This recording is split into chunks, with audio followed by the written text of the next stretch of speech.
Thank you, sir, and good afternoon, everyone. My name is Shiv, and basically, um um, I come from Energy Dynamics, who is led by Director Mr. Kushagra, who was supposed to come, but basically, I'm representing the Energy Dynamics on his behalf. Uh, so, yeah. Um, so basically, as we call it, Renergy Dynamics, derived from Renergy, RE from Renergy, and Dynamics, D from Dynamics. We brand ourselves as Red, and we are basically engaged into providing end-to-end solutions for CBG industry. We are a startup organization. We just started last year. It's been a year now, but we have a pretty strong and robust pipeline of projects and products, and also various other business models that we are into. So I'll just take you briefly through what we are into and what the CBG sector looks like in the overall context of country's energy transition story, and how and what are the challenges going forward. Um, I already told you about this slide. So this is energy dynamics, and uh, these are the major verticals of our business. So we are into, as I said, we are into end-to-end solution providing end-to-end solutions for CBG industry. So we are into project development, wherein we develop our own projects. Also, we are into technology EPC, wherein we provide technology solutions to other CBG industries and CBG companies. And we are also into feedstock segregation, and we have our own set of products, which I'll talk about later. So this is the heat map of our presence and portfolio of projects that we are currently working on within just a span of 1 year of our this venture. The projects in red are basically the projects that we are we are planning to develop, and these projects are at various stages of development and execution, we are working with Reliance and Adani's of their subsidiaries on developing projects on their behalf as technology EPC partner also. And we have our own manufacturing facilities of membrane-based gas holders, and then bolted steel tanks, and then some pre-treatment systems that we are manufacturing ourselves to be sold in the market. And there are some projects that we are doing feedstock aggregation of napier grass and paddy straw, especially in Uttar Pradesh and Madhya Pradesh, to the tune of 50,000 to 100,000 metric tons. We started recently only, and we have been able to kind of aggregate a feedstock of around 15,000 tons this year.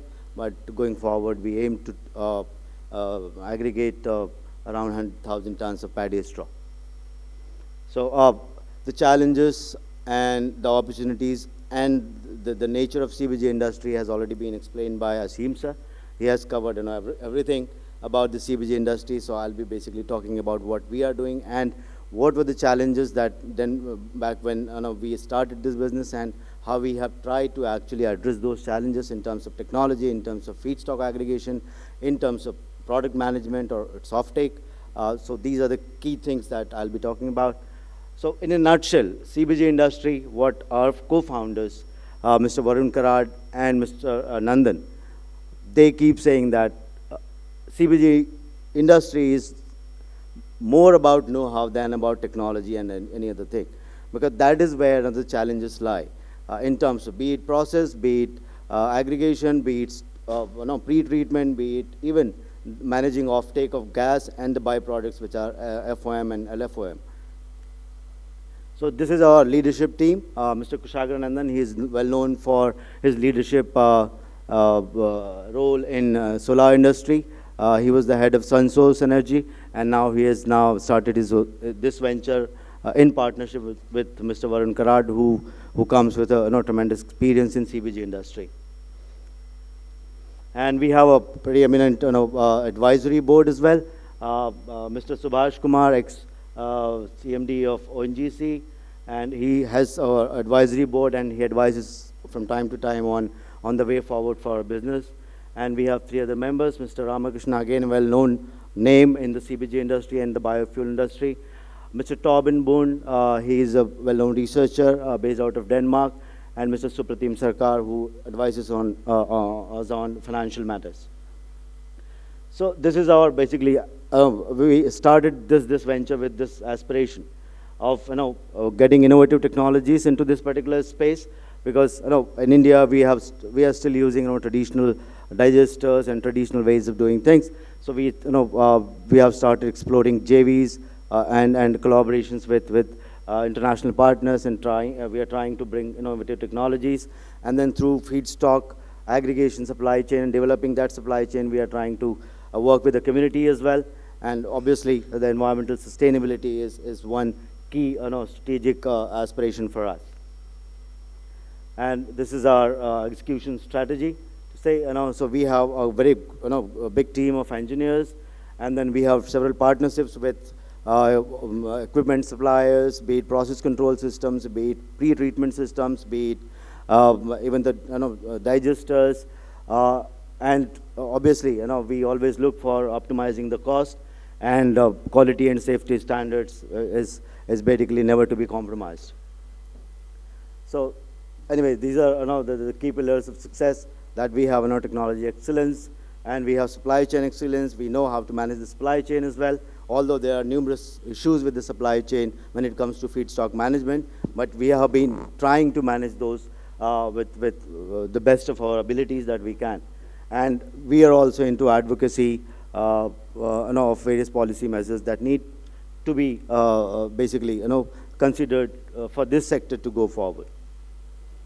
So this is our EPC business, and we have around 68 TPD of projects in pipeline. We are executing those projects for Reliance basically.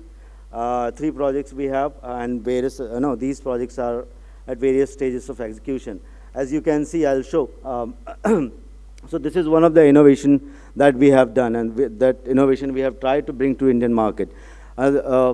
We are trying to build the digesters with bolted steel technology, which is a fusion bond epoxy, corrosion resistant technology. Earlier, we are the first, we can proudly say that we are the first to have been deploying this particular technology in the country. Otherwise, traditionally, only cement digesters or concrete digesters have been in use, which are basically, and it offers multiple benefits as well, and also quick installation time. I'll talk about it. So it offers quick installation time. As you know, maybe knowing, a typical concrete digester takes around maybe 100, 120 days to erect. But with this bolted steel technology, this is prefabricated, you can do in 25, 30 days installation. Also, it can be easily relocated. And it offers modularity as well. If you want to expand the size of the digester, going in the future, you can do it that very easily. And also it offers you a very good residual value as well as compared to concrete digesters. So this is one of the innovative technology that we have tried to bring to India, and we are deploying it ourselves. And we are the first to do so in the country, and I can proudly say that. So this is our another site, Prayagraj site. So just to show the picture, that we are, how we are doing the CBG thing. And on feedstock aggregation, so we have been working with the farmers directly for aggregation of rice straw in Uttar Pradesh and in Madhya Pradesh. And so far we have been able to aggregate around 13,000 tons of paddy straw, but going forward we are targeting to aggregate about 100,000 tons of paddy straw using again the baler machines that are not available in India. We have imported 56 baler machines from Germany. We have purchased it, and I think we can, we as Renewable Dynamics can say that we have the largest fleet of baler machines in India as of now. But the problem that we'll be discussing later on with this is because for aggregation you get limited window of time, and we need more kind of such equipment in place to be effectively be able to aggregate considerable or significant amount of feedstock. Otherwise, within that, otherwise it obviously results into burning and everything on field. So that is not a very kind of desirable situation. So we are basically trying to push the equipment leasing model again from Europe and other countries, wherein we can get bigger size equipment and machineries, which can effectively and within that short window of time, that if we can be able to aggregate as much feedstock as possible, without the risk of burning on ground or otherwise. So this is the aggregation model wherein we are working with village level entrepreneurs, directly with the farmers, providing them financial assistance, and we are aggregating it and then we are selling it to other parties, but also we are using it for captive consumption. So this is the picture shows how the baling is done, and this is the machine that we have kind of procured from Germany, which is Krone Belima model, that is. And we have kind of some product lines as well. So this is one of the bolted steel technology that we offer for Indian customers, as well as we found in the initial phases that the gas holders are in very short supply in India, because earlier there were just 2 or 3 manufacturers, and that too were overbooked with the defense contracts. So there was hardly hardly any supply available for the CBG industry or for this purpose. So we decided to import fabric from Germany, which is very high quality membrane, and we are assembling it here, we're manufacturing it here, we are setting up a plant near Nasik in Maharashtra. So and it is very sturdy and very high quality as compared to the existing ones in the market. Now the pre-treatment system, we have hammer mill, which we have designed ourselves, and the USP of this hammer mill for dry waste like paddy straw is that it can give you the quality of less than 10 mm. What we have been getting, the quality is 5 to 6 mm, which otherwise is not obtained in when we use the existing hammer mills that are there in the market, which give us the final product with the size of around 15 to 20 mm, which is not desirable when it comes to digestion of the paddy straw. And yes, so as I told you about this bolted steel, which we call it fusion bond epoxy reactors. So and it offers several advantages over concrete digesters. And this is what we are offering with exclusive tie-ups, though, yes, because it requires certain type of stainless steel, which we have exclusive tie-up with certain steel manufacturer, which provides its the steel and it can be customized. It can be made available, pre-designed, pre-fabricated to be installed on ground within 15 to 20 days or 25 days, depending on the size, as opposed to about 3 or 4 months, that is the time required for erecting concrete digesters. And again, this, sorry.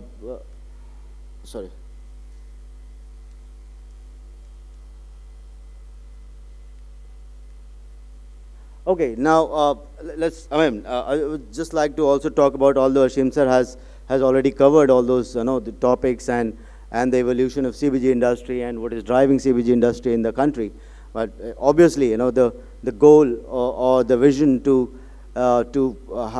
achieve at least 15% of to reach 15% of energy mix of gas, basically, as compared to current 5 or 6% of gases shared in our current energy mix. So that with that vision, there are several schemes and several policies that have been announced lately, starting from Satat to the capital subsidy and everything. But one thing that is noteworthy here, ever since the Satat program was launched in 2018, it's been now 5 years now already, and the target was to be achieved within 5 years by 23-24, and the target was to achieve installed capacity or CBG manufacturing capacity of 15 million metric tons with 5,000 plants. But as the Seams are also touched upon, we have about 100 operation plants so far, and maybe 700 under various stages of execution and registration, and if you look at the operational plants, with an average capacity of 6 TPD, because we don't have any plant operating about 10 or 20 TPD per day. We are doing that, the plants of that scale. But as of now, only kind of 6 or 7 TPD average, with that kind of figure, if you look at it, against 15 million metric ton of a target that was supposed to be achieved by 23-24, we have been just able to achieve a installed capacity, annual installed capacity of just 0.2 million tons of, which is hardly 1.5% of the target. So basically, it brings to the question, despite various policies and various, enabling kind of measures in place, even for now financial assistance being provided in the form of capital subsidy and everything, what is it that is stopping this sector? What is it that, we really, as an industry, we have to come together and think and deliberate. What is it that is not working, or what is it, that is working well, but there's few things which are not working well. So maybe, as industry and various stakeholders, we have to really come together and deliberate, because again, within 5 years, if it was to be achieved, but we have not been able to achieve just a fraction of it we have achieved. So there must be something which is maybe working against it, or working not as, in pronounced manner as it was supposed to. So this is my submission. So yeah, there are different things, which is driving, obviously, the goal to reach 15 million metric tons and 15% of, energy mix share. And Mr. Asim sir has already touched upon the chronology of various announcements. So it basically shows, over the past 2 years since 2022, if we see, there have been umpteen number of, various announcements made to promote CBG industry, which directly shows that how dynamic the sector has become. And although we still prefer to call it the industry at nascent stage, but I think it is time that we move on, from that stage to be called, or to make it a mainstream kind of industry. And these kind of policy announcements indicate that the nature of the industry, or the dynamism in the industry that is taking place. And definitely, we are hopeful that as an industry and as Energy Dynamics, we are having really bright future when it comes to CBG in the country. So yes, what we all know, what does it offer? Its contribution to net zero, its contribution to energy sustainability, its contribution to circularity, waste management, responsible consumption, even achieving certain SDG targets with clean energy access and other things, and GHG reduction. Obviously, that is one of the key kind of advantage that the CBG industry offers, and energy sustainability. When we talk about energy sustainability, although we are eyeing to reach, maybe we are the 5th largest economy as of now, but we are trying to be 3rd. And for that, we really need sustainable sources of energy, because we can't really keep on depending, on the imported energy for our energy needs. If you look at the energy intensity of our economy, it is way higher than, as compared to 4 other economies which are on the top 5. So we really have to think about it. And in order to reach that kind of, the economic aspirations, we have to have sustainable sources of energy, and CBG and other renewable energy in integration with other forms of renewable energy can really pave the way forward to have a really sustainable source of energy for a sustainable economy with a sustained growth in the coming future. So that is again my take on this particular matter is. And yes, there are obviously sectoral challenges related to know-how, related to feedstock, related to the technology per se, and related to offtake of gas. Even if you look at Satat portal, as on yesterday, it says total CBG sold in the country so far is around 220,000 tons. We have the capacity to manufacture around 0.2 million tons, right? But we are just selling it, or we have just sold about 10% of what is the manufacturing capacity. That means there is some gap. Either we are not manufacturing to the capacity that we have as of now, or there are some issues and challenges when it comes to actually off-taking of these gas. And one of the key challenge, again, when it comes to off-take is FOM. Because FOM, it will determine the sustainability of this industry. If this is not taken care of, we'll again be in the same place wherein the CBG was started to take care of the waste, but then we'd be ending up, kind of not taking care of the waste at all, and it would be self-defeating and purpose-defeating if FOM is not taken care of. Although there are several policies and measures in place, but on ground it's not happening. So we really have to come forward and think together as to what needs to happen. There are certain challenges, that it's text heavy, but I don't want to get into the text. But that is our thought that, we all have to come together as an industry to take care of this particular issue, which is FOM. Not issue, but it's a resource. But the offtake is a challenge. It has been proven, really challenging so far. So, and unless and until we take care of this, because there are certain plants which are still struggling to operate because of these kind of, the huge pile up of FOM in their plant premises. So we really have to, think about it going forward if we really see or want to see this industry as sustainable. So yes, in terms of opportunities, yes, we have several opportunities, some of which I have listed here. And also, we need to be open to collaborate for technology partnerships with other countries, mainly, because Europe is very advanced in these kinds of technologies, be it pre-treatment, be it process technologies. So we really, have to explore. And feedstock aggregation, again, a challenging subject. We really have to, come up with innovative solutions and promote maybe equipment leasing rather than promoting purchase of equipment for feedstock aggregation, because we all know, the farmers' capacity. We have smallholders of around 1 hectare of land holding. They cannot afford to purchase all these machinery, so it should be readily available within that available time frame, short time frame, on leasing model, on rental basis or whatever. So be able to effectively manage the aggregation business.